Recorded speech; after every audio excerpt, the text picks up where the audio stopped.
তবে আমার মনে হচ্ছিল যে মেরে ফেলা দেওয়ার পরিকল্পনা এবং খুব সূক্ষ্ম সূক্ষ্ম পরিকল্পিত দেখে মনে হলো ওটা। আমি তো মসজিদ থেকে বের হয়ে ওখানে দাঁড়াচ্ছি, আমি তো খুব ফ্রি পরিবেশ মনে করছি। ওনাকে আঘাত করছি, ওনার আঘাত হয়ে গেছে,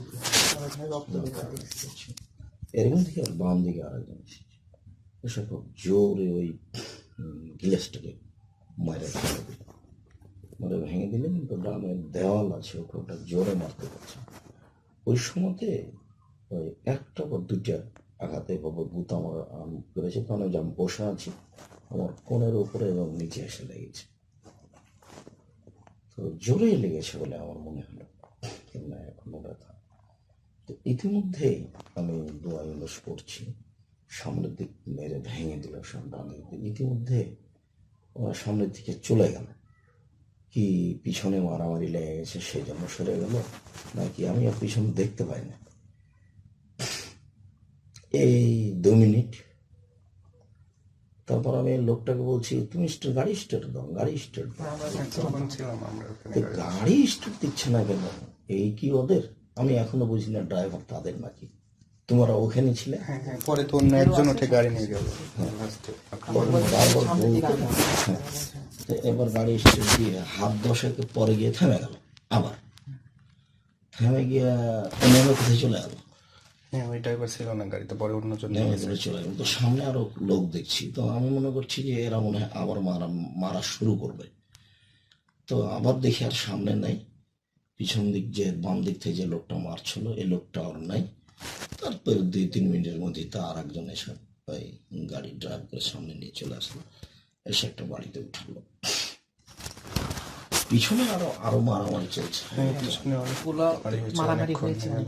নদীর ঘাটে পড়ে ডান দিক থেকে আঘাত করার সুযোগ পাইনি। আমি যখন বাম দিকে চলে এসি তখন 1 মিনিট হবে মনে হয়, ওইও ডান দিক থেকে বাম দিকে চলে এসেছে, এসে গিলাসের উপর আঘাত করেছে। এটাতে ওরা ভেঙে ছাতিস খালি করে দিই, তখন ওখান থেকে দুটো কুতা মারিছে। তো তোমরা যেটা কাপড়ের সামনে ধোলার দাগ দেখতে পাচ্ছ, এটা এখন যে গাড়িতে আঘাত করছে হয়তো ওই গাছের যেটা বের হয় ওইটা হয়তো জামাতে লেগে গেছে, হতে পারে। গাড়িতে আঘাত উপরে এই জায়গাটাতে এইখানে আঘাত আমি বুঝতে পারছি। একটু উপরে, কোণের উপরে, দাঁতটা হচ্ছে কোণের উপরে। এটার নিচেরটা হলো বকটার উপরে, ওই গাড়ির মালিক উপরে ছিলেন না, এটা না, ওটা হাতে সামনে এত উঠেছে। আলারামাই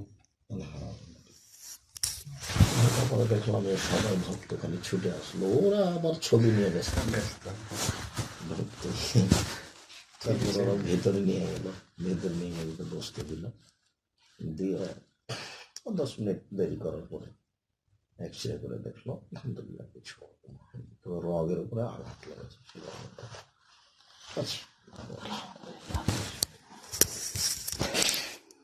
তবে আমার মনে হচ্ছিল যে মেরে ফেলা দেওয়ার পরিকল্পনা এবং খুব সূক্ষ্ম পরিকল্পিত দেখে মনে হলো ওটা। আমি তো মসজিদ থেকে বের হয়ে ওখানে দাঁড়াচ্ছি, আমি তো খুব ফ্রি পরিবেশ মনে করছি। মানুষও তেমন তো বেশি নেই ওই জায়গাটা। সে ওই যে মসজিদ, তারপরে যে সমিল, যার গাড়ি, সব একজনই। এই জায়গায় এই সাহস করবে তারাও চিন্তা করতে পারবে না, মানে করে নাই। ওদের সমিল থেকে কাঠ নিয়ে ওদের গাড়ি ভাঙলো, ওদের গাড়ি, ওদের সমিল, ওদের মসজিদ, ওদের বাজারটা ওদের নিজের দেওয়া, যার গাড়ি ভাঙছে। আর উনি ছিলেন না, ওই গাড়ির মালিক যদি সামনে থাকতেন এটা হতো না। ওই গাড়ির মালিক ছিলেন না, উনি উপজেলা চেয়ারম্যানই করেন, প্রভাবশালী লোক। তো পরিস্থিতি ছিল খুব ভয়াবহ, খুব বহুবারই আক্রমণ হয়েছে আমার উপরে, 7-8 বার হবে। তবে এরকম ভয়াবহ নদীর ওই পারে একটা বড় মাদ্রাসা আছে। গত বছর তো ওই যে ধামরাইতে একটা প্রোগ্রাম শেষে ঈদের ছালাতে তাকবীর নিয়ে গন্ডগোল শুরু করছিল।